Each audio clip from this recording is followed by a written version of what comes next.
Good evening. This is the session for educating and training our Lance pilots to the new avionics upgrade that we have for the Lance. And I worked on this with Zach and Kurt, so just right up front, this was a team effort.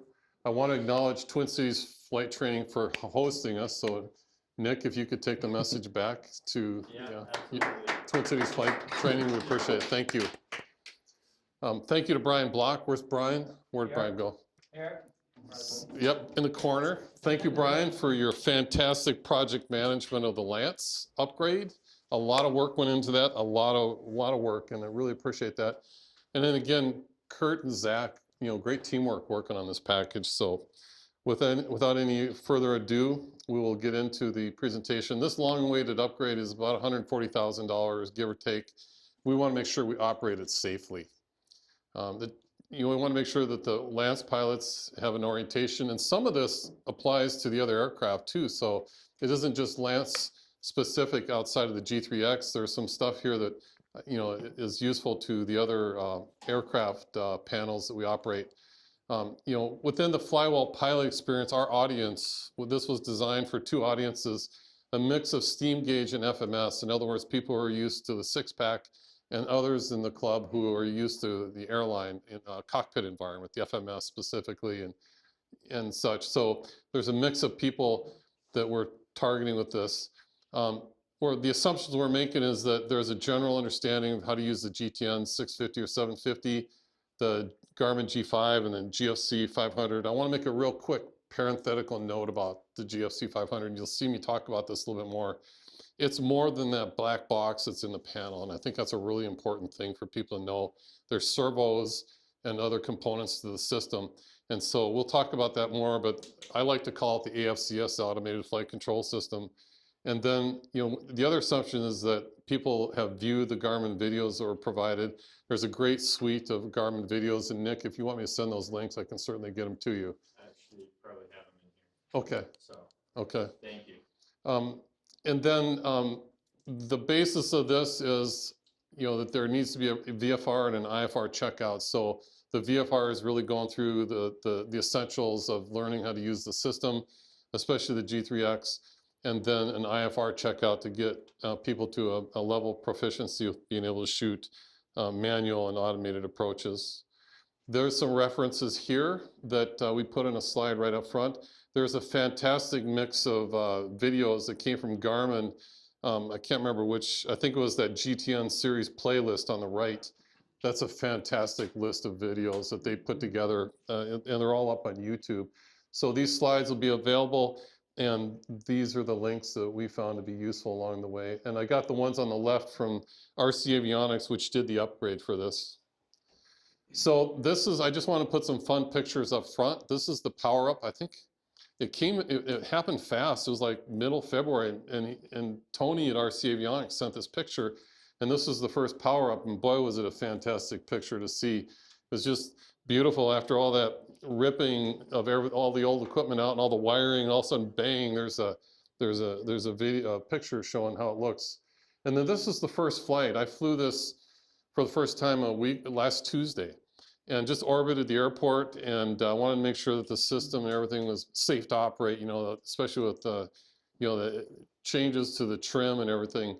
It flew really well, and I just put it at altitude hold over the airport and heading mode, and twisted the knob and just kept circling, and that's how I took a picture when I was flying. So it was under control.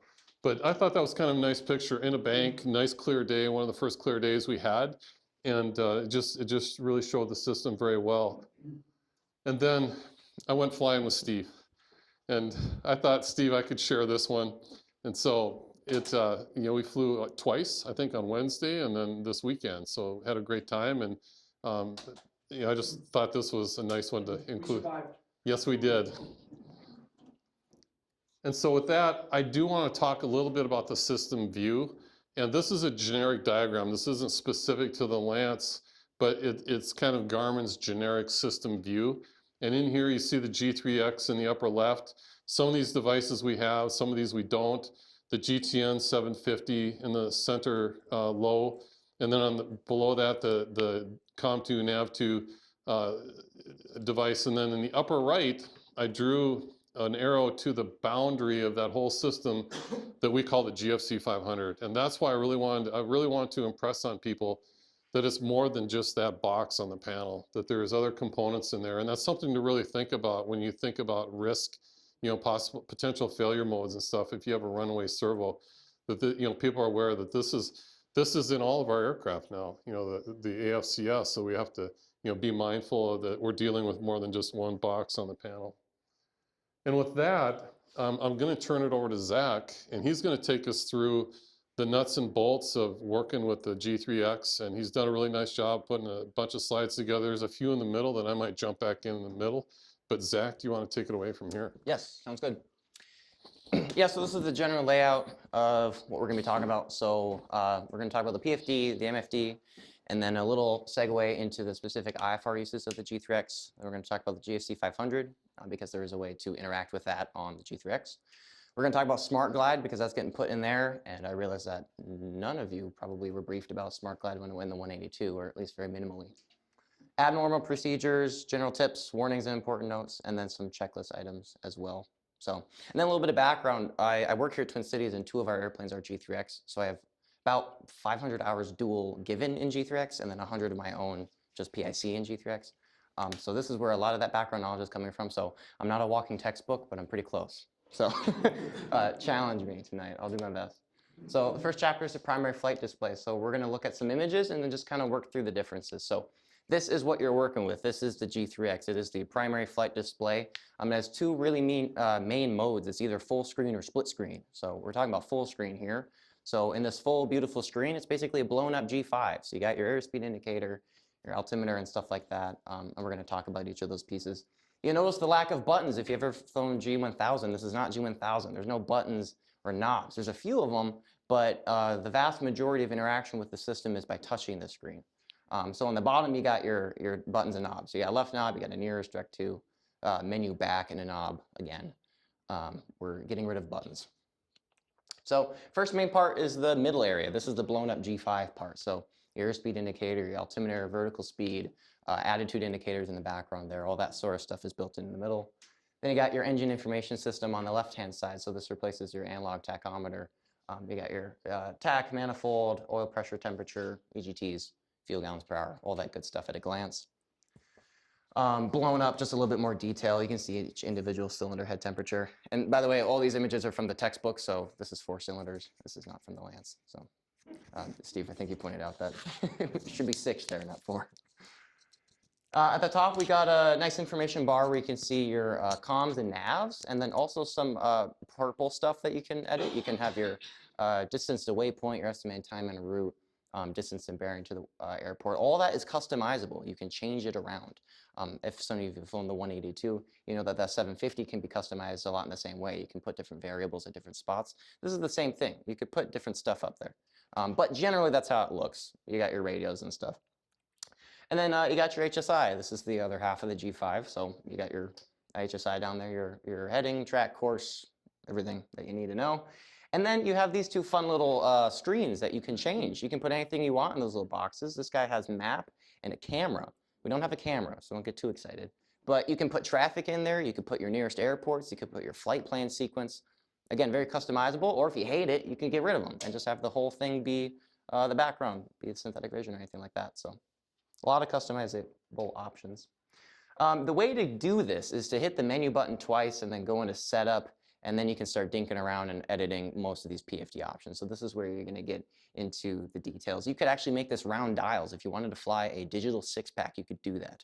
The way you do that is to go into menu and setup and then change it to round dials. So you could have the same analog airspeed indicator that you're used to. So all of those options I just talked about are with menu, setup, PFD options, and then you can mess around in there and set anything that you want.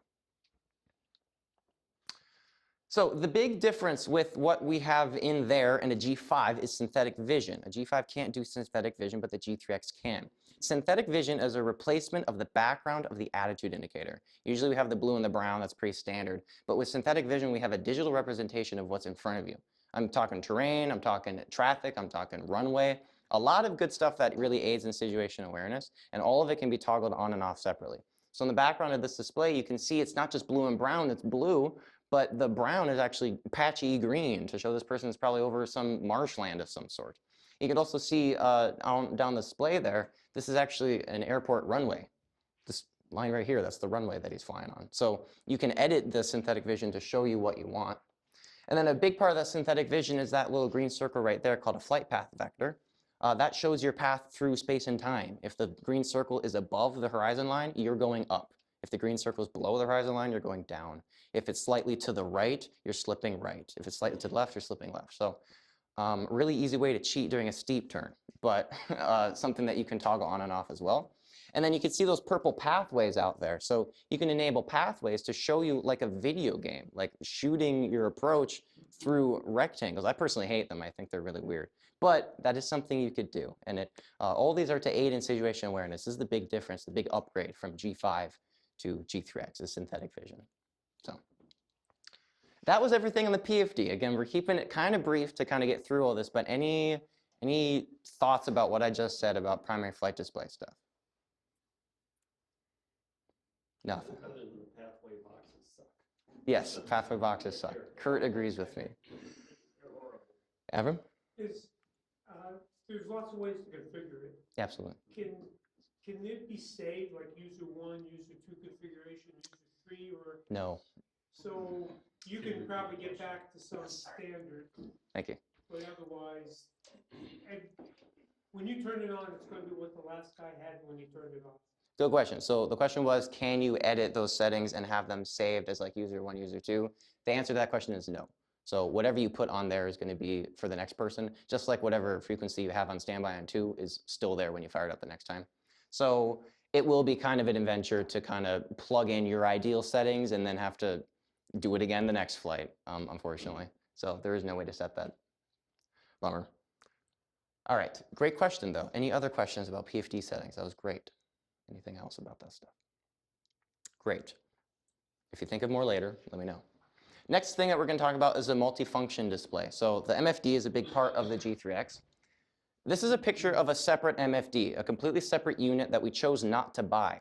This separate unit, though, encases exactly what you're going to see when you split your PFD into 2 pieces. You will see your left-hand side be a PFD with your flight information, and then the right-hand side be the MFD with the map, terrain, whatever else you want to show. And so this is as reference, but this is truth.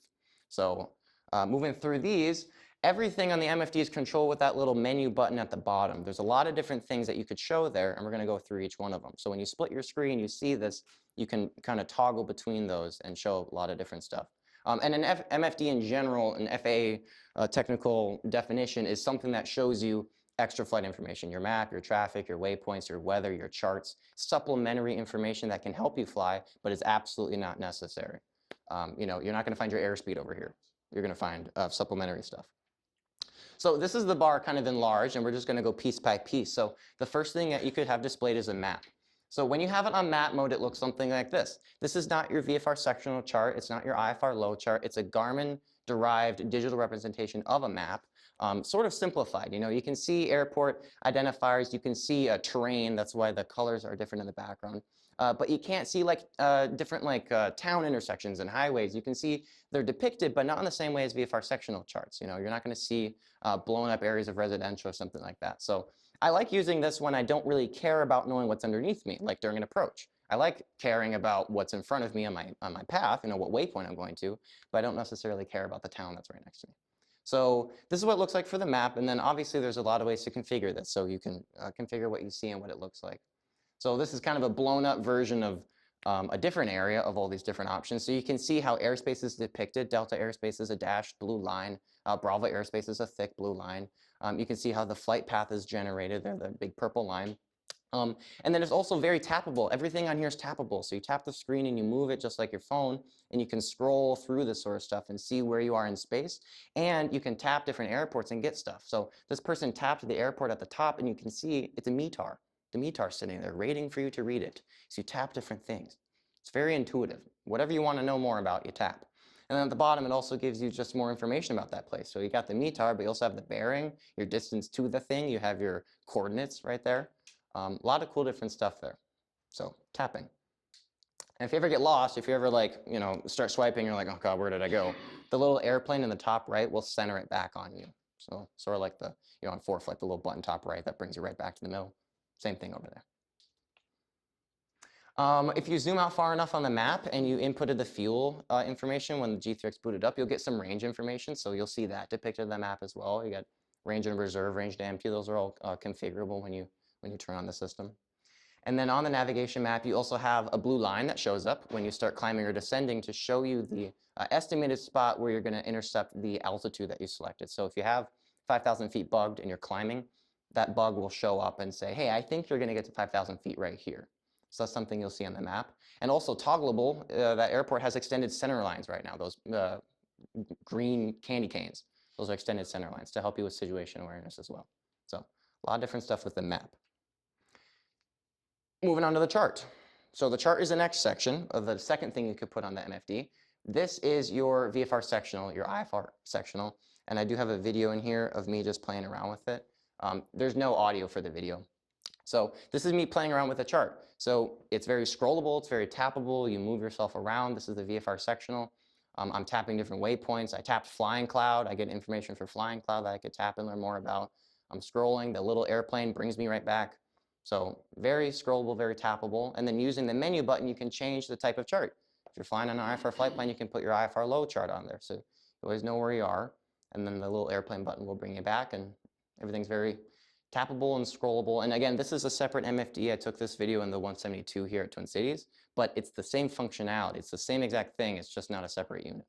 So that's chart. Pretty self-explanatory. It just shows you the chart and where you are on it. But again, very tappable. So the next one is waypoint. Waypoint is one of my favorite ones. So when you're in waypoint, you have the option to put an airport in the top and the facility name and location spot, and it gives you everything you could possibly need to know about that airport right in front of you, broken up into chapters. The chapters are on the right-hand side. You got information, frequencies, runways, weather, NOTAMs, ALPA, and charts. A lot of good stuff in here. All of your frequencies that you could possibly need are literally in front of you. You don't even need to reference anything else. Do I recommend referencing something else? Of course, but it's right here. So under the waypoint, you have sort of these subsections. So we'll hit a few subsections, and there's also a video at the end. So under the info section at this starting screen, you just get the basic information. The field elevation of Palomar, 331 feet. It has avgas jet fuel. It's 8 hours behind UTC. It's on the map. You can actually scroll through the map and zoom in and out on that little. It's like just a snapshot of the map. The next one I chose to highlight is the runway. If you tap the runway and pull up, you can select which runways, and it'll take the weather data and tell you what the best one is. So right now, highlighted is runway 15 with winds 15 at gusting 21. It also shows you patterns. So those blue arrows right there are showing the traffic patterns for runway 15 and 33. So 15 is standard left traffic, and so is runway 33. So it also gives you the information about the surfaces. It's 5,700 feet long by 100 feet wide, left traffic, and also the light frequency. If you touch that light frequency, you can choose to put it on standby on COM 1 or 2. Everything talks to each other. The G3X talks to the 750, which talks to the autopilot, which talks to everything else. It's very, very intuitive. AOPA is another one I chose to highlight. This is everything you could need to know in a more English sense, like rental cars or the closest restaurant, the hotel that's next to the field. AOPA stuff. This is derived directly from their website. So you can see just some information about the airport itself, but if you keep scrolling, you get information about like all those, phone numbers to call. Zach, does that stuff get updated when we do like a data update? Good question. The question was, does that stuff get updated when we do a data update? I believe so. It's Every not time. Like over the air, No. like wireless. I don't believe it is wireless. I believe it's every time we do the chip update. The next one along that chapter is charts. You could put any FAA chart you could ever want in here. So everything from the stars to the SIDS to the arrivals to the en route to the approaches to the airport diagram to the AFD. If you want to literally read the chart supplement, you could put the exact chart supplement as it appears in the chart supplement on the right hand side. So you just go to charts, you hit the little blue box up there and you select which one you want to see. And then the blue square at the bottom left will make it full screen. So you can see it in full screen mode. And then you can see this person shooting an approach and the purple airplane showing up. It shows you on the path, on the chart, if that's a thing. So very cool. And then I have a video of me playing around with the chart, or the waypoint. So this one looks a little bit different because it's a separate MFD. It's the same chapters, they're just on the top instead of the side. Ours will be on the side.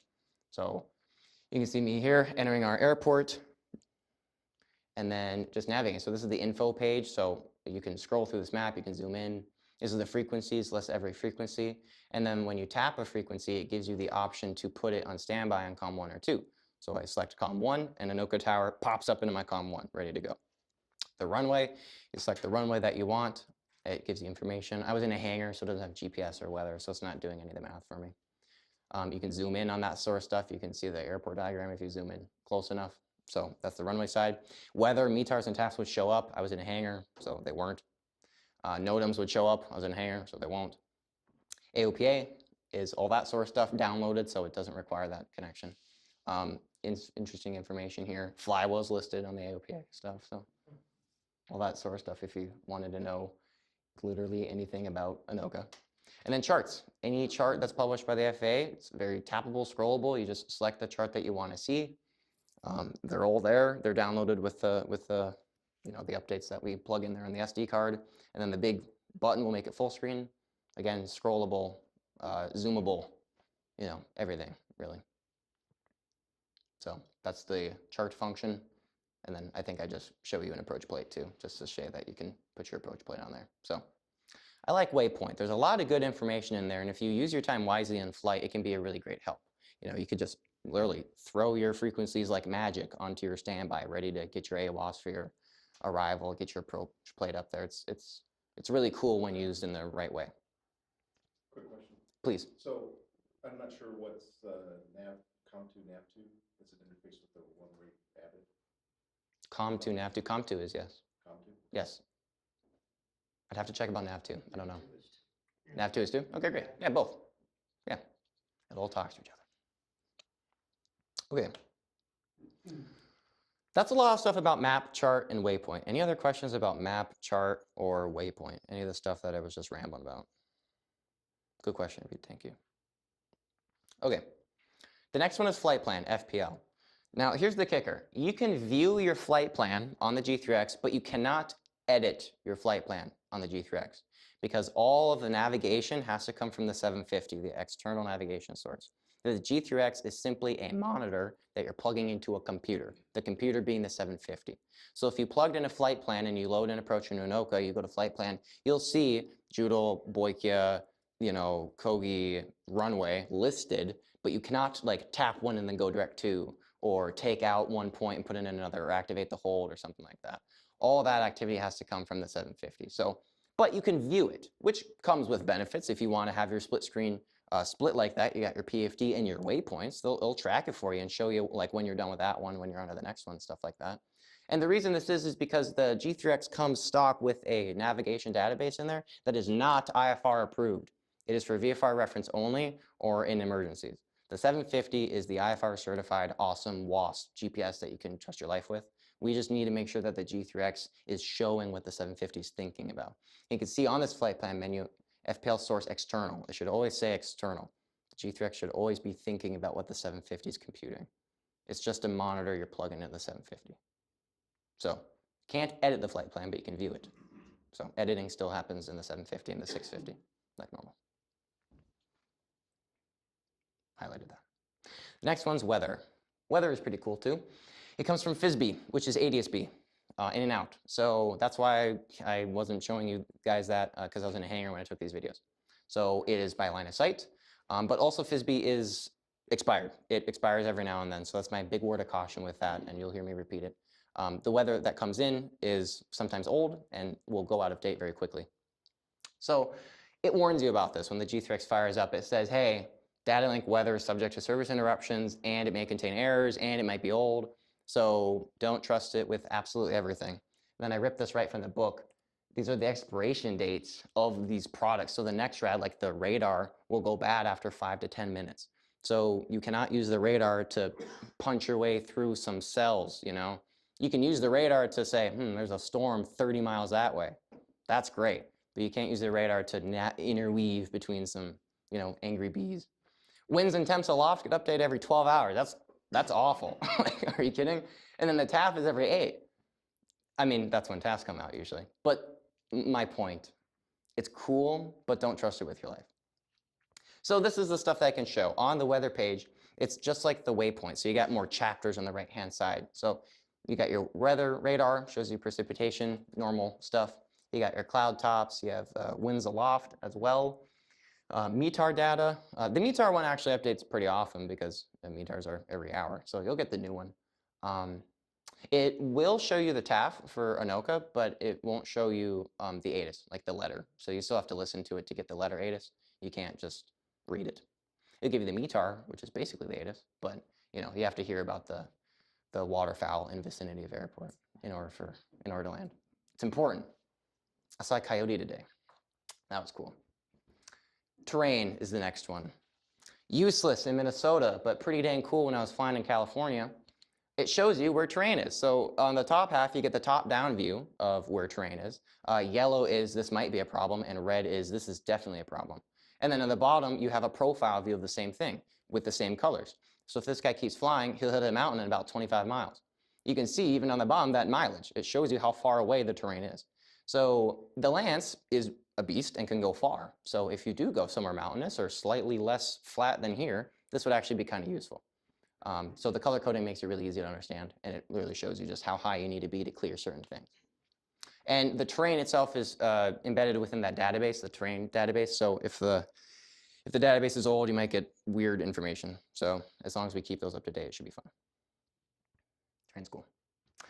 Terrain also links up with your primary flight display and other aspects. So your PFD, if you're about to fly into a mountain, if you have synthetic vision active, it's going to shade red, literally right where you're about to fly into said mountain.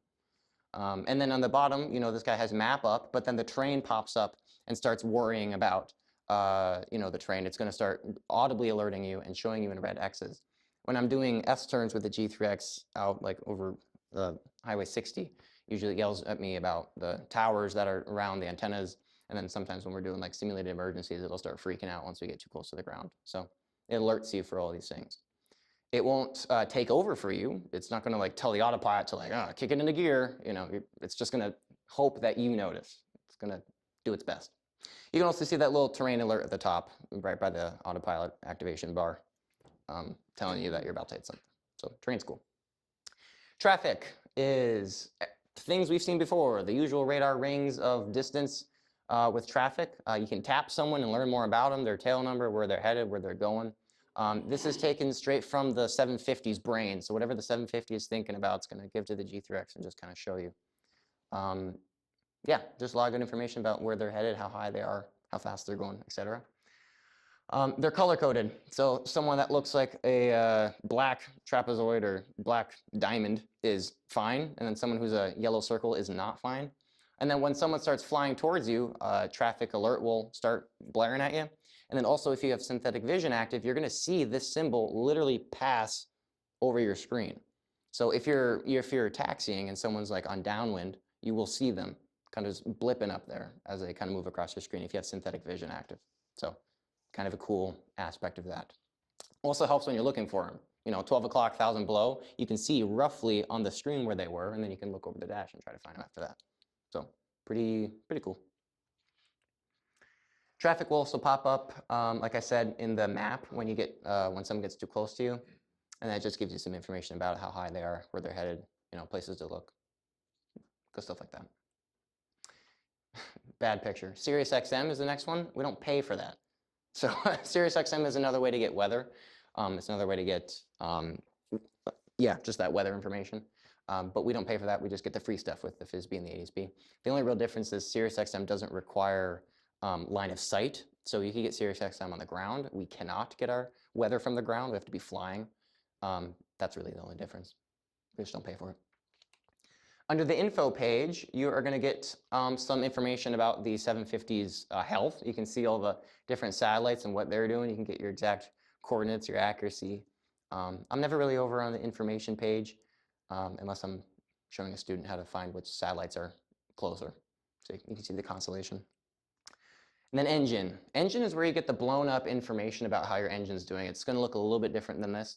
But ours does have something called lean assist, which can help you lean. That's like the JPI's thing, where it just gives you the peak and then it gives you 50 lean of that. So this is where you're going to find all more information about your oil temperature and pressure and stuff like that. So I highly recommend popping into here, at least when you're doing your run-up, see how those temperatures are doing. And when you're switching the magnetos and stuff. Pretty good. This is the lean assist in the Lance. So this is it actually flying, the engine information on the right-hand side. The cylinders will turn cyan when they are peak. And then the literal lean thing, it says lean -107 right there. You're 107 off of that peak. So, the target's around 50, so you can play with it. It's super sensitive, though. You move it like a millimeter, and it jumps like 25. So anywhere in the neighborhood of 50 is going to be just fine. But it can really help you get the most out of the gas that you put in there, which is important. Well, when you're actually, I think going we for want to be distances. closer to -100, but I got to check with Bulldog Gotcha. on that. And I've got an email thread with them right now. Cool. We'll update that. More blown up stuff about the engine. So if you have it in full screen, this is like a bigger MFD, so it would just kind of blow it up. So the usual information, oil pressure, fuel pressure, stuff like that. You could also do fuel calculations. So it's a separate tab on that engine screen. You could put in how much gas you have remaining and how much you're burning. And then it gives you estimated time of ground impact, how far you're going to be able to go, how long you're going to be able to go. All estimates based on what's happening. So nothing you should trust with absolute certainty. But it is pretty good. If it says you have 4 hours, then plan for 3 hours and 15 minutes and you should be fine. So pretty smart. And then I think, what was this one? Oh yeah, this is just me poking around the engine, showing that fuel calculation. So this is where the cylinders would pop up. You could see all that information. This is where you find volts and amps as well, is the engine information. And then you can type in how much gas you have, and then it gives you those computations on the left. It would show endurance, no wind range, economy, stuff like that. So pretty good. It's interesting turning on and off the equipment in the run-up to see the current draw. The pitot heat is about 7 amps, and I think the cabin fan is about 7 amps. So you can actually see a display on that engine monitor. Yeah. Is this replacing our current leaning process? The question is it replacing our current leaning process? And the answer is yes. And we still need to get that fully developed, and that's why I've got an email thread with Bulldog right now. And we want to lean close to -100, but now you can see all cylinders. On the JPI, it would just tell us leanest, but I don't know which cylinder that was, if that was the first, the last, or an average. And I want to find out what should our reference point be, and then to go to richen it by 100 degrees. So that's the open question. I'll let people know that as soon as I find out. Do you have a procedure for fueling, setting full tanks, or just adding 10 gallons? If you don't set that, it's just going to keep, like, you see that fuel used thing? If you don't reset that, it'll just infinitely count after everyone shuts down. So that's really only if you want to. It's not going to do anything scary or have any altered number. So yeah, if you do want to make use of that, your 6-hour cross country to Bahamas, go into the engine and make sure that you're starting at 0, and then you'll have accurate numbers for that trip. Otherwise, it's going to take 107 gallons that's been used over the last 3 weeks. So you can personally do that, but it's not like the JPIs on the 182 where you have to like reset and save to make sure that it says it's full and then the numbers are accurate, because the tanks will show you what you have and you can do the math after that. Okay, so the tanks know how much they have, and that information gets flowed into the. Precisely, yes. And then if you want, That's a big difference. That's awesome. it is a big difference, yes. So if you want to use the calculator, then you have to make sure that it's starting at 0. But yeah, the tanks know how much they have, and then if you have like the information like from the 750, like how long it's going to take you and how much gas you have left, that's accurate too, or how how much longer you're going to go before you're empty. Just have to make sure to reset that calculator. We kept the original sensors in the tanks and then the new EIS. The question was, were they compatible? And RC went through and filled each tank by 5 gallons to calibrate, and they're very accurate. Fun. Those were good questions. Any questions about the MFD? We just went through everything you could possibly put on the right half of the screen. There's a lot. So the next thing that I would just want to drill in is how to split the thing. So there is a big button at the top right that says full right now because you're in, or because you have the option to go to full screen. That's how you split the screen or make it full screen. So, there's a clear difference between this one and the first one that I showed you, right? It's half and half. So the MFD is just on the right-hand side. You pick whatever you want to see. You can scroll through the options, and then when you want it to go full screen, you just tap the top. Or you can hit the back button, the physical back button at the bottom of the unit. If you're in split screen and you hit back, it'll revert to full. So that's how you're going to use that, because we don't have a separate MFD unit. We just have a big screen, so we can split it in and out. So that's how that will work. That's one thing that I would highly recommend making sure you know, because it would really suck if you're flying and you have something like useless on the right-hand side and you just want to see your full screen of information, back button, or the big button on the top right. That'll do it. Oh, I think this is a video of me showing that feature. So just hit the button and it kind of just moves over. So, and then the rest of this is just me showing that the right-hand side is exactly what I've been talking about. So it's just, you can flick through the menus. You notice I'm using the big knob to change through the main chapters. And then I can use the small knob to maneuver myself within that option. So I can use the big knob to go to waypoint, and then the small knob to select runways, frequencies, etc. So that's just me messing around with all that stuff. And we have the lance here, so you'll be able to see what it currently looks like. And then we also have one of this exact airplane plugged in, so you can actually like dink around with it. We don't have the plug for the lance, so it has to stay off. But this thing will be on, and you can maneuver and just kind of feel what it feels like. So yeah, and you guys have already seen all this. This is just me showing all the menus and stuff. So I guess we'll just have to let it play out. Yes, splitting the screen. Maybe if I can move forward.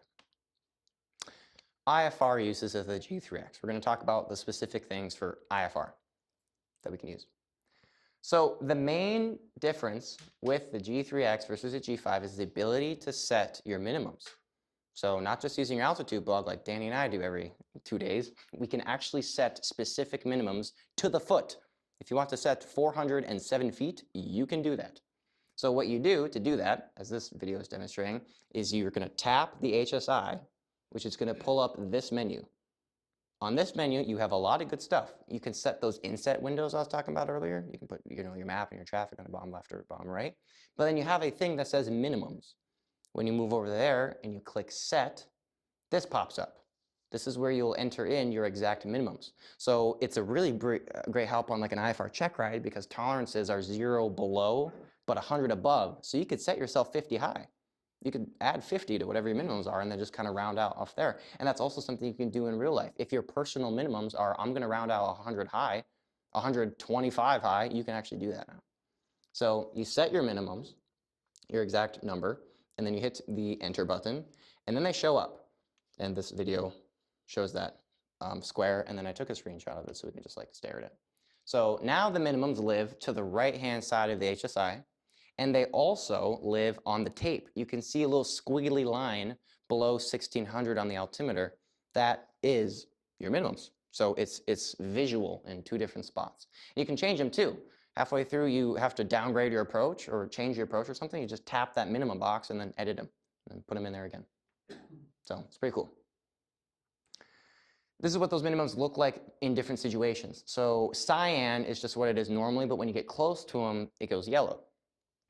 And then there's also going to be a little noise that lets you know that you're out there.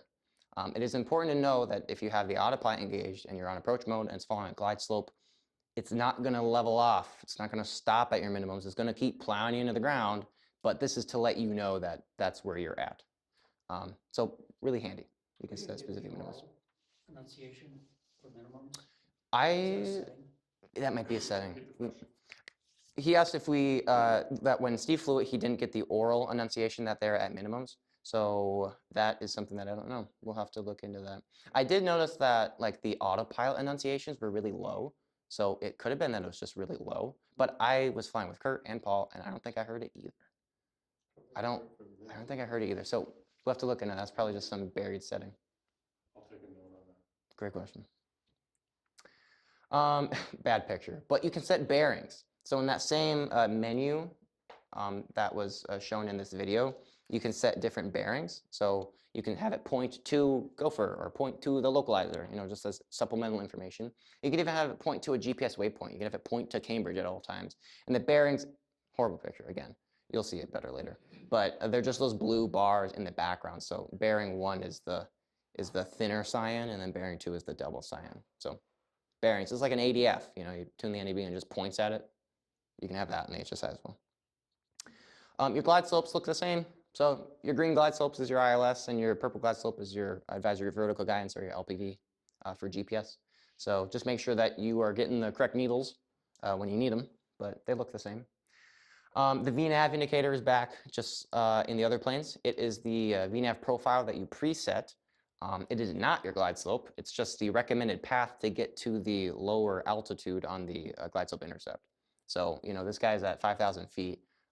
Maybe his final approach is 3,000 feet. And now this thing wants him, if he wants to end up at 3,000 feet by the final approach fix, he should follow that V down to it.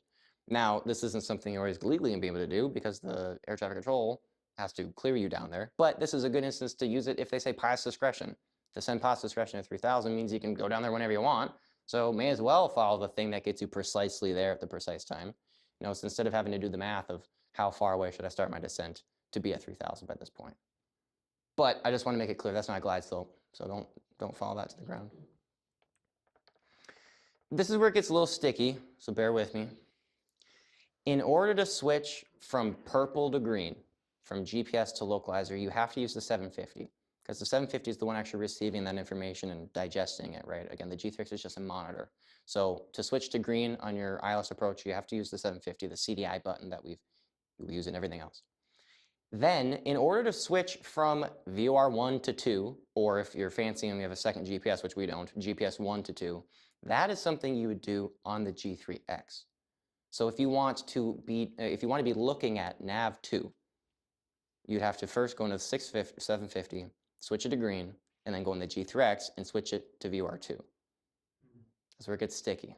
So you can see just kind of this map. Purple to green is with the external navigator in case of 750, but then green 1 to green 2, you're going to be selecting on the CDI source. And I think I have a picture of it later. Yeah, it's right here. This menu right here. So on the top right, this is where you would select between GPS 1 and 2, VOR 1 and 2 on the actual thing. Remember, we get here by just tapping the HSI, and this brings up this menu. This is the same place where you set your minimums. It's the same menu. But up here is where you switch between VOR 1 and VOR 2. We have to switch between purple and green on the 750. So, what? Do that on the 750 first. Yes, yeah, do it on the 750 first, and then you can select after that. So, I already talked about this, but this is just reiterating. The G3X PFD has to be set to external because the 750 is the actual thing doing the thinking. And this is the warning straight from the book. It says, do not use the G3X navigation for an instrument approach or anything like it. It's a VFR reference only. And then in fact, if the external navigator fails at any time, it'll warn you about it. So this is a video of me switching it from external to internal. Just that's where you do it. Or we could do it on the flight pan page as well.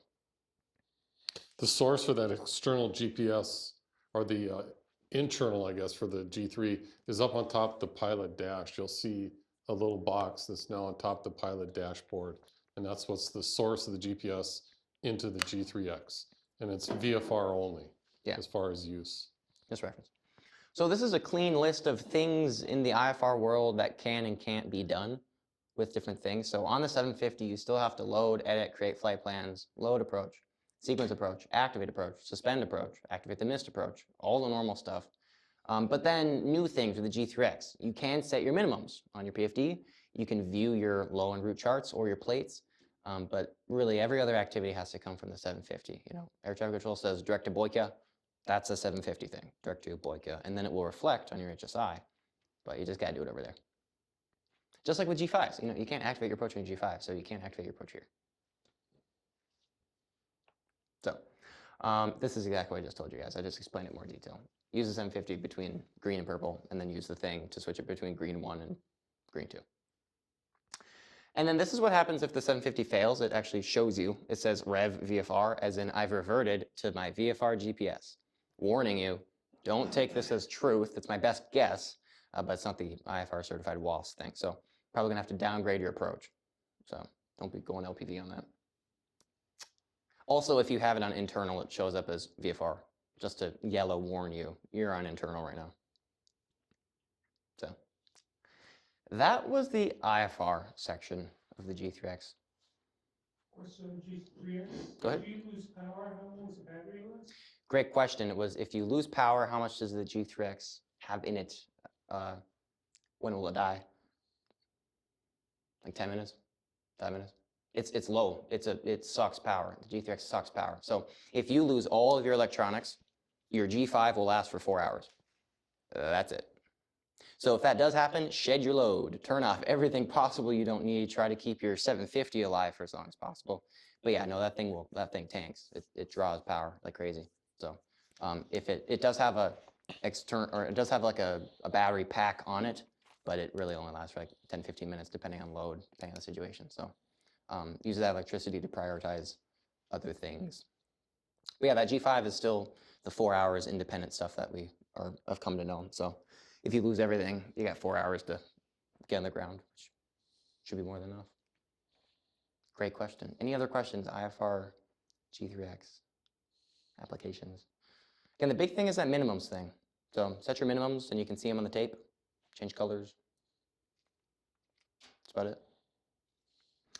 We're going to talk about the automatic flight control system because it is able to be controlled with the G3X. So there's a new part of it, but also just a review in general. So we all know this box.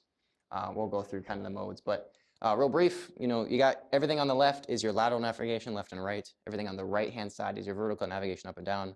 Everything in the middle is activating those modes. So the general rule of thumb is to tell the autopilot what you want it to do and then turn it on. And then the other big thing in this Lance is that we have a yaw dampener now, so that YD button is now no longer useless. It has a job. Its job is to control your rudder, which is super cool. So tell it what you want to do, turn it on, and then confirm. We did a dry run of this a week ago, and Ben, or was it Nikolai? It wasn't Ben. Nikolai told me there's a two-step process in commercial flying and Delta flying with autopilots. It's turn it on and then confirm. Do something and confirm. Confirm with the audible cues, confirm with the visual cues. So that's kind of the same thing here. Activate something and then confirm it's doing what you think it's going to be doing. So a review of that bar, it's going to be on the top of the G3X on the PFD. Anything green, it's currently doing or will do once you activate it. And then anything in white is armed. So this guy has autopilot on with yaw dampener, holding heading and a vertical speed, it's descending, with the altitude mode on standby. So once he gets to that altitude, it's going to automatically level off for him. So that's what I mean by confirm. Turn it on. Check that box, make sure you know what's up to. I already talked about that. So the general flow of buttons, if I want to hold my heading and climb, heading, indicate airspeed, set the airspeed, turn it on, and confirm that it's doing what you think it's doing. Man, I jumped ahead of myself. Activate and confirm. So just check that the buttons on the green or the buttons on the white, you all know the box will tell you what is on and what's not with those little white lights that show above the buttons. So just make sure it's working. On approach, you added this, Paul. What is this about? This came out of a flight the other day with the flight director is commanding pitch up. Oh yeah, I forgot about that, yeah. Yeah, so they're on an approach and the flight director, so there's two, well, to simplify it, there's two really big pieces of the automatic flight control system. It's the brain and the brawn, the flight director and the servos. So the flight director is doing all the thinking. It's actually doing the math to figure out what to tell the brawn to do. So in this case, the flight director, they're on approach and they're supposed to be significantly lower. Their glide slope is way down, but the flight director is saying, pull the nose up, keep us straight and level. And that was because approach mode was not active. So the bar up there, it's GPS and alt. So it's trying to hold altitude and it's trying to hold course, but it's not trying to descend at all. So The altitude is 2,700. It's got 3,000 in the altitude setting. And so it's saying pitch up when in fact we really wanted to be on approach and have that active. yeah, so it can be confusing, especially on final approach in the clouds. Scary stuff. What happens if you just hit autopilot? If you just turn it on, it defaults to roll mode, which doesn't level the wings or keep the nose up or anything. It actually just keeps whatever you're at. So if you're less than 6 degrees, it will roll you level, but if anything more than that, it's just going to hold the turn. So you don't really want to continue a turn, especially not one that you wanted to be in the first place. So if you want to level your wings and take a break, That's the level button's job. You know, that's like the I'm getting ATIS button. Level, write down the ATIS, turn it off, and then hand fly the rest of it. So if you just hit AP, it just holds whatever you're at. So I've run into that with students. They just like, oh, I'm writing down the weather, and then they hit AP, but we're still, you know, standard rate turning all the way in a circle. So don't do that. Just going through the different types of modes real quick. Indicate airspeed is holding a speed. So we use it for climbing. We climb at speeds. So IAS, use the little scroll wheel, select your speed, carry on. Vertical speed mode, we descend at feet per minute. So 500 feet per minute, standard instrument descent. Use VS, set your 500 feet, carry on. Approach mode. So approach mode, if you have it on standby, it's just going to follow glide slope. The only difference between approach mode and nav mode is it's going to follow glide slope. So glide slope mode is on standby, and then when it's active, it turns green, and then APR is on. But it'll fly into the ground. Even if you set minimums, it'll keep going. So don't let it keep going. Hand fly it at a certain point. We'll be ready for that go around or missed approach. This is where the G3X comes in, because you can actually activate and deactivate the autopilot, all those modes we just talked about, using PFD. If you just tap the autopilot status box, the scoreboard, that menu pops up, and you can interact with every feature. You can turn it on, flight director, heading, nav, yaw dampener, everything possible.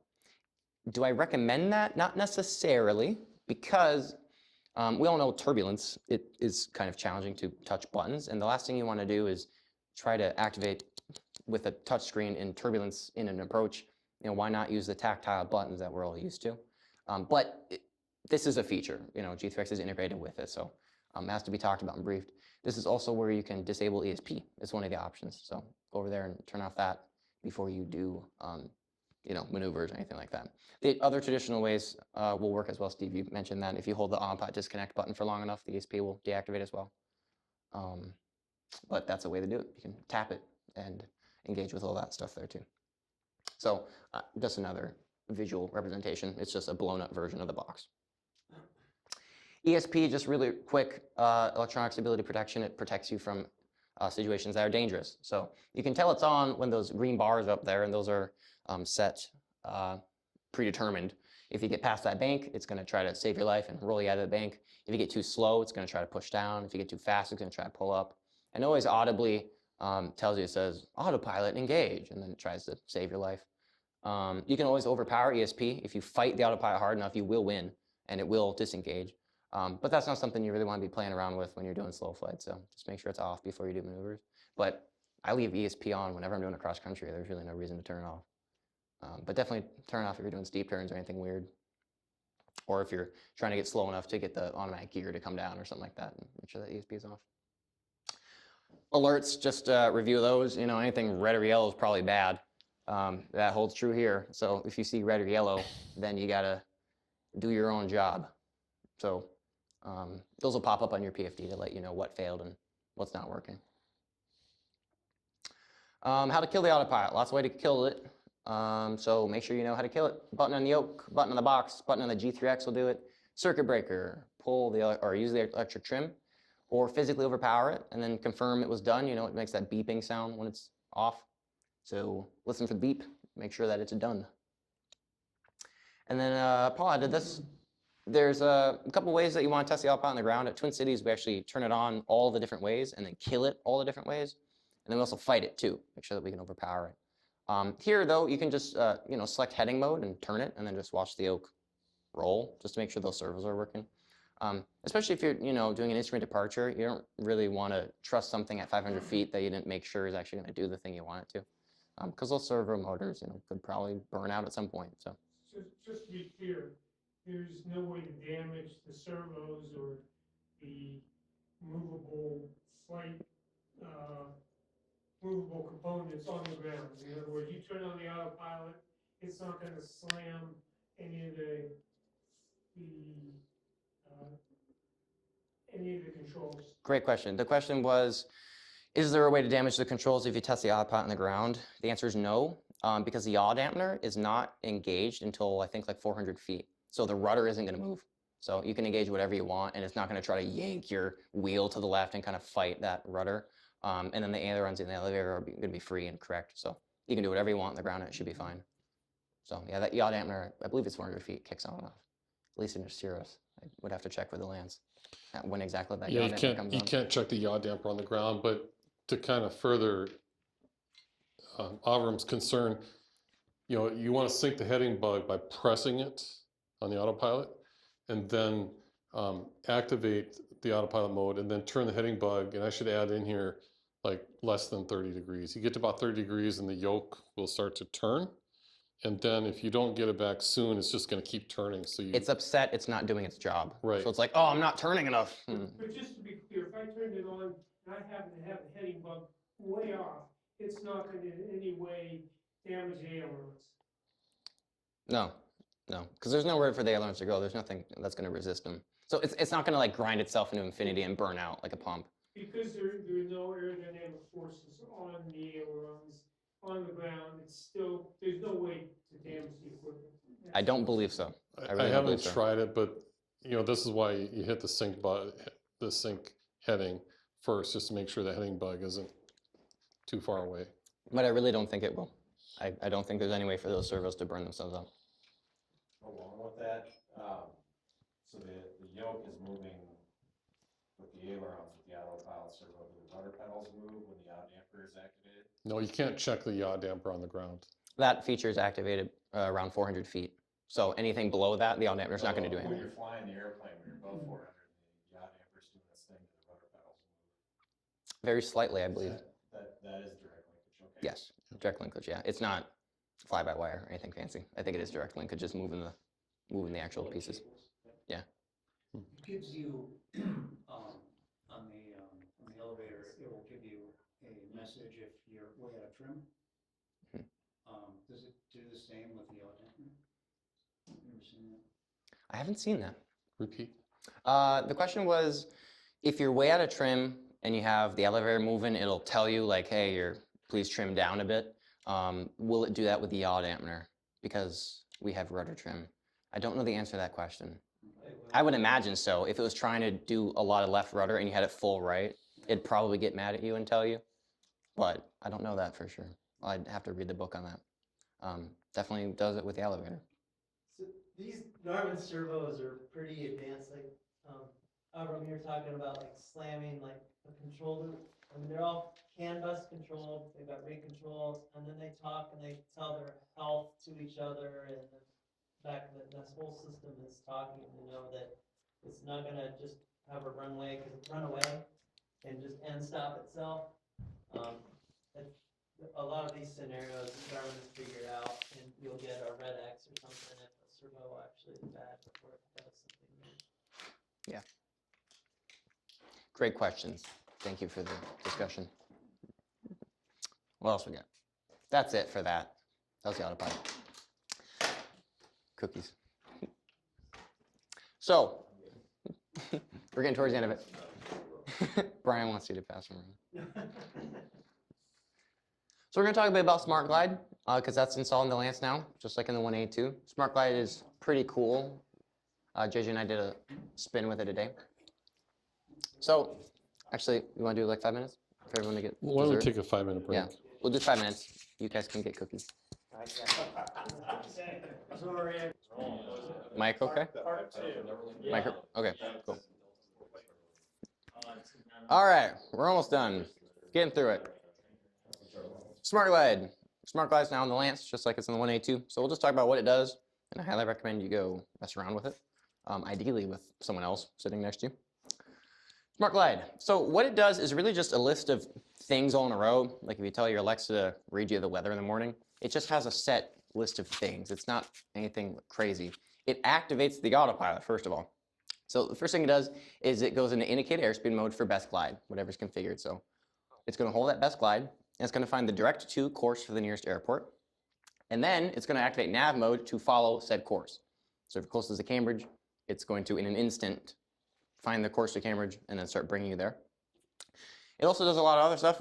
Tunes the airport CTAF and puts it on standby in COM 1, and offers a shortcut for emergency squawk, offers a shortcut for 1 to 1.5, and alerts the pilot when you're close to the airport. That is basically the extent of its capabilities.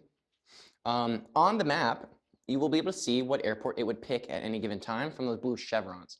So on the map side, you'll be able to see this big blue line pointing towards an airport. So if you were to activate Smart Glide, it would start pointing directly there. And then the cyan loop is your glide range. So if you bring it over there, this is what it looks like when Smart Glide's active. The screen is split automatically for you, and it shows you this information. It says big, bright yellow that Smart Glide's active. It gives you information about where it's taking you. It shows you the airport. And then there's also the cancel button. If anytime you want to hand fly, you can cancel it. So maybe when we were training for our private pilot's license, the ABCs of engine failure, right? Airspeed, best place to go, checklist, declare emergency. It does the A and the B for you. It pitches for your best glide. It finds the best place to go. Everything else is up to you. You know, try to restart the engine if the situation calls for that. Declare an emergency is still up to you, but it makes those things easier. It has those squawk and the tune, the 1 to 1.5 up there. If you just tap those things, hooks them up for you, so don't have to go find them. Smart Glide cannot land or maneuver the airplane in any way to get you into a good spot to land. It will not line you up for final. It will not get you on downwind. It will not do steep spirals over the airport. It will get you to the airport and in fact start yelling at you to turn it off. It'll say, maneuver and land, saying, my work here is done, good luck. So you need to kill it and then maneuver and land. So it gets you right above it, so you just gotta, you know, spiral down a few times and then kind of line it up the best you can after that. To kill it, you hit the Smart Glide button the second time. The question was, to kill it, do you hit the Smart Glide button? Yes, you can do it that way, or it gives you the cancel glide button right there, or you can actually just kill the autopilot too, because that's what it's telling to do it. So if you just hit the AP button or disconnect the autopilot in any way, that'll also cancel Smart Glide. Just to clarify too, if there's not an airport within range, it will just keep going straight. Correct. If there is not an airport within range, it will tell you. It'll be, sorry, here's your glide speed, and exactly. So it's just gonna glide you straight. Yeah, it's gonna glide you straight, and if there's nothing around. It's also not gonna line you up for like a seaplane base. Yeah, you know, it's gonna pick straight ahead versus seaplane base. So yeah, it's pretty cool. Does a lot of that work for you. On the map page, you can also get some information. These are kind of hard to tell the difference of, but with the single cyan ring, it's not going to activate even if you hit the button because you're too low. So if you're at 500 feet and you use your out engine, first of all, I hope you just land straight ahead. But if for some reason you wanted to try it, it wouldn't work. It's not going to whip a UE.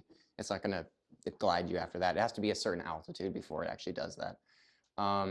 With the double cyan, it would. So you do have sufficient AGL. And then when it's active, that ring turns yellow. It's very clear when Smart Glide is active. A lot of things start popping up. It starts yelling at you because it really wants to make sure that you know that it is now in control of the airplane, bringing it towards an airport. Because you don't really want to, you know, hit the button and then start fighting it, you know, pointing somewhere else. And it's smart enough to know if there's a mountain between you and the airport, not to go to that airport. Yes, because the glide range will adjust with that terrain. So if the airport is not within its specific cyan glide range, it's not going to try. So yeah, if the mountain range is preventing that, it's not going to try to get over said mountain range. Can you just follow up? Yes, sorry. The question was, I'm bad at this. The question was, will it fly you into a mountain if an airport's on the other side of the mountain? The answer is no, because the glide range would be adjusted for that terrain feature. Great question. Thank you. That was Smart Glide. I highly recommend including it in your next flight review, whoever your instructor is, or just going up with your favorite CFI or another pilot buddy and then just doing it. JJ and I did this morning. We shot some videos for my series, and it's pretty cool. Just hit the button and watch it do its thing. And then take over when it starts yelling at you. Now we're on abnormal operations, things that could possibly go wrong. The red X's of death. If everything stops working, this is what it looks like. The G5 is the completely independent thing because it's a completely independent computer. So the two computers doing all the thinking is the AHRS and the ADC, Attitude Heading Reference System, Air Data Computer. Those are replacing your traditional gyroscopic and pilostatic instruments respectively. So they are the size of a nickel, they are computer chip. And if one of these, an Attitude Heading Reference System, stops working, the other is probably gonna be just fine. So the general layout is the G5 has its own AHRS ADC, and the G3X has its own AHRS ADC. There's actually a program to where if the G3X AHRS dies, it's going to start showing you information from the G5 AHRS. It's going to tell you in a little crew alert system on the side. It's going to say something like it's going to say AHRS REV, as in I've reverted to a different source of attitude heading reference system information. So it'll show you what the G5 is thinking about in that situation. So you have two of them. That's pretty much it for abnormal. You know, if something fails, it looks like that. All those alerts over there, AHRS fail, ADC fail, engine information system fail, you know, reference those. But if everything goes black, just look at the G5, and the G5 should be fine. General tips. We're on to the kind of general, slightly discussion-y part of this. We'll get through all of them, and then we'll talk about things. So kind of the recap of general warnings. The Dad-Links weather has built-in delay. Don't trust it forever. Upset recovery. I think Paul added this one. Completely press the level key. It'll bring your nose up, level your wings. And then when programming everything, just double check it's going to do what you want it to do. So make sure that the automatic flight control system is going to pair with what you want to happen. Especially for like heading mode, right? Like make sure you know where your heading bug is before you just hit that on. What was it? Oh, I pieced it on. All these pieces are awesome. The G3X is awesome. The 750 is awesome. The GFC 500 is awesome. These are really cool things that you guys spend a lot of money to put in the plane, but you can just fly with the G5 if you need to. So this is my big discussion about technology is great, but not that great. So the general thing is keep it simple, stupid, KISS, right? So take slices away from this pie before you get overwhelmed, before you fly yourself into the ground because you're trying to set minimums at the last second, you know? The G5 is the bare minimum. We've been getting by with it and everything else for a long time. The Lance didn't even have that. Wait, did it? I didn't fly the Lance before the upgrade. Yeah, no. So G5 is great. It has everything you need. And it's very not complicated. And at the end of the day, you can make the G3X as G5y as you want. Just have it in full screen the whole time. You got your altitude and your airspeed and everything you need. And your map can be on your iPad like you normally do. So eliminate things before they get too complex. Here's the sad stuff. NTSB accident data from 2012 to 2021 of all the accidents that they looked at. 6,000 of those 8,000 accidents were for personnel issues. Of those, 5,000 were for task performance issues. Of those, 4,000 were for improper use of equipment. And then of those led to aircraft control failures, lack of aircraft control. So all of these accidents with these personal issues were perfectly fine aircraft. This is not something that went wrong. The AHRs didn't fail and then they tanked into the ground. The autopilot didn't fail and then they crashed in a mountain. This was people not getting ahead of their own airplane and flying themselves into the ground or crashing into someone else on downwind or something like that. So it's very real. These upgrades happen a lot of time. You know, aviation is finally catching up a bit to technology and slowly things are starting to become slightly more modern. You know, you go to a flight school, they probably have G5s and a 430 instead of a 6-pack and, you know, nothing else. You know, it's slowly this kind of trend, but this trend is written in blood, you know, and we got to up our training and up our awareness of this. And also up our instruction, you know, as instructors, I got, you know, be talking with my peers to make sure that we're teaching this the right way so that the next generation isn't falling into the traps that everyone on this list did. So we got to revert back to the 5 Ps and just the risk management process. So the big thing that this Lance changes, the upgrades, it changes the programming and it changes the plane. So you got to pay extra attention to those things. You got to think about what am I going to program on this flight? What am I going to change about my normal pattern, my normal behavior? I guarantee the first time you fly the Lance, it's going to feel a little bit different. You know, things are going to happen at a faster pace. You know, numbers are going to be flying around the screen. You're going to be low in frequencies. The autopilot, the AFCS box is in a different spot. The comms is a little further. Like there's things were moved. So it's going to feel kind of weird. So your first few flights should be with that in mind. You know, they have to be with the CFI to get the checkout, but then after that, you know, give yourself a grace period to understand these new changes and kind of get that muscle memory flow back. Like you fly a plane for long enough, you know exactly where everything is without even opening your eyes, but that's not true anymore. So you got to prepare for that. You don't want to be, you know, with your wife and kid trying to load a frequency 500 feet above the ground. You know, that's just not the place you want to be. And then the risk management process, like I kind of mentioned earlier, you can fly with the bare bones, you know, identify the risk, manage the risk, mitigate the risk, and then fly the plane. You know, that's kind of what we've been trained to do. So keep doing that. And then maybe, Paul, you want to take a, for the checklist items, you added some stuff in here. Oh, I'll steal my water bottle. Basically want to just kind of point out some of the real key things that where it could be pitfalls and or important things to think about when the GTN is starting up. You know, check your your database dates, and your Bluetooth devices are connected, and your flight plan is entered. But people who are using GTN kind of already know this, but I want to make sure this is up front. Anything you want to do with fuel settings, the altimeter setting, you can do that on the G5. It's a lot easier to set your altimeter on the G5 rather than try to go to the G3X. If you remember that top strip, you could touch the altimeter. I think it's the top strip where the altimeter setting is on the G3X. No, it's below. It's below the altitude strip. You can touch that to change the altimeter setting, but easiest just to do it on the G5. The G3X also has weight and balance. You can just enter pilot weight, co-pilot, and all that, and you've got it right there. You can do it in 15 seconds during the ground stuff. And then you want to change your user field settings. Steve likes to do the inset to the flight plan. That's kind of a nice view on the G3X. But whatever your user settings are, you want to program those before you taxi. Zach likes to program in the bearing and distance to the field, which is really nice if you're shooting an approach. You don't have to look at the flight plan and say, oh, I'm roughly whatever miles. You've got the number right there. You're 13.7 from the airport. And that's nice if you're making VFR callouts during practice approaches rather than saying I'm outside of Babco. You can say how many miles you are. So that's a really nice tip to do that on the G3X. You can change that user field. Zach has a really nice checklist, and what I really liked about his was, he calls it NRAMs, but basically you can go through this sequence to do everything. But what was really interesting was down at the bottom, he's got sequence built into his pre-approach checklist. And what he does is he puts the sequence up on the flight plan and then briefs the IFR approach plate, and synchronizes, make sure he's got the right plate and the right thing loaded into the GTN, the right flight plan loaded. That I thought, and I'm going to incorporate that into my 5A's checklist, which is next. And so this is what I teach and do, get ATIS, get altimeter setting and the rest.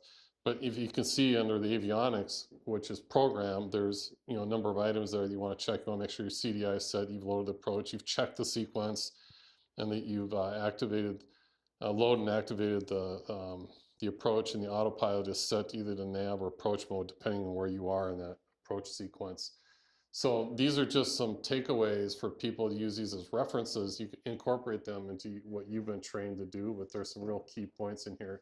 And I especially like how Zach has used the sequence in his NRAMs to make sure that you've got the properly loaded flight plan and the proper approach plate.